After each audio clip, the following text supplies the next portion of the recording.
Thank you for joining me. This is a super exciting day. We have an official movie poster released for the Mandalorian and Grogu movie coming in May of 2026. I wanted to take a few minutes here and kind of dissect this poster because it gives us a lot, and there's some really cool connections here. First off, here is the full Mandalorian movie poster. Now, looking at it, there's a lot to dissect. There's a lot of things in there from both the trailer and on their own. Now, when I look at this, the first thought I have is that they kind of look like an Indiana Jones movie poster, from Raiders of the Lost Ark to Last Crusade and even Indiana Jones and the Kingdom of the Crystal Skull. All have this kind of montage. I know Star Wars has some of this stuff, but with the color palette that it's in, almost what I feel is more of this like old school movie text that's going on. It just reminds me of that, and maybe that could be a call to what is going to be happening in the movie. Maybe this will be more of a discovery and a seeking out movie for the Mandalorian and Grogu.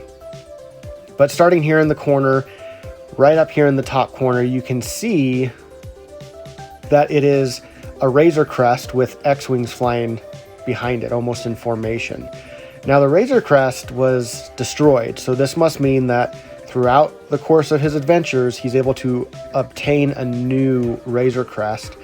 And it looks like there's some coloration there. It's not just the shiny Razor Crest we know of, but right there in the middle, you can see in the Razor Crest, there's like a color variant of yellow. So could that mean that it's part of just a design choice, or maybe a new squadron he's part of as he's leading the New Republic squadron?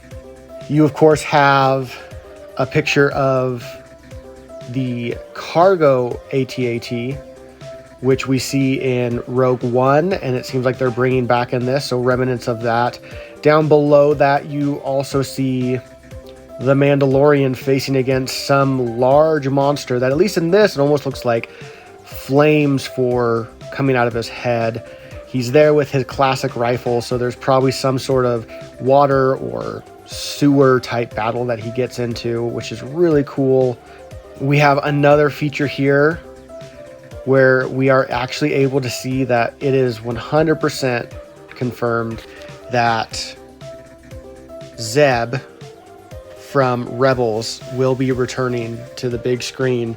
Well, not even returning, he will be in the big screen, and he's going to be assisting the Mandalorian with some of those repair people that we've seen throughout the Mandalorian episodes, and helping fix machinery and whatnot. Before we get down to the huts down there, I want to look at this other side here.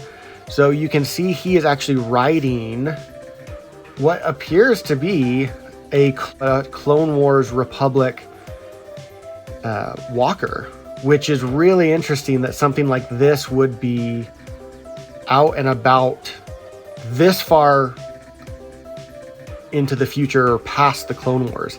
I believe this is an AT-RT, so it's a reconnaissance walker that you do see a lot in the Clone Wars cartoons, so they're really bringing something interesting forward.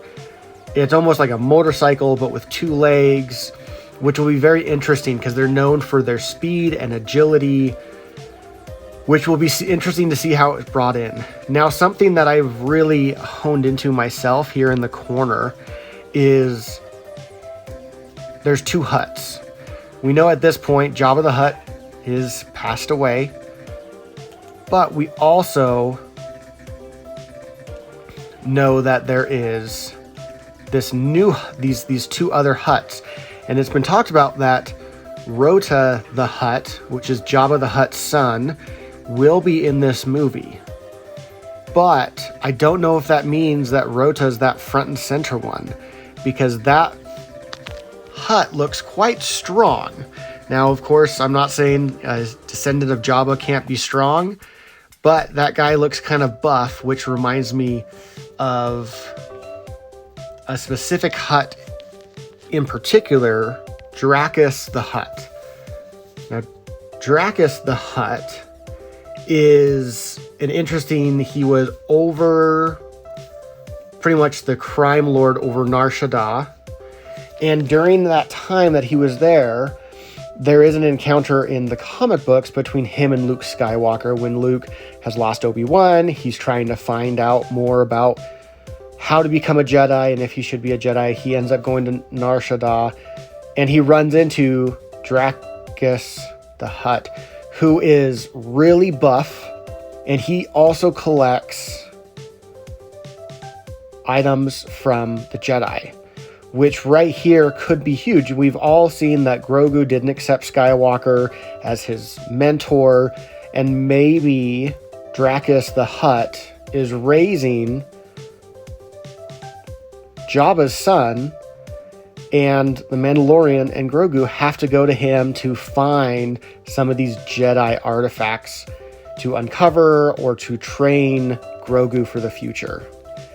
There's a lot to unpack here just for one small image, giving some imagery into the movie. If you guys let me know what your thoughts are, make sure to subscribe to continue seeing more content like this.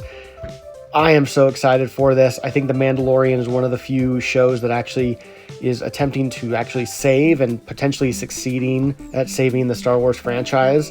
And until next time, bye.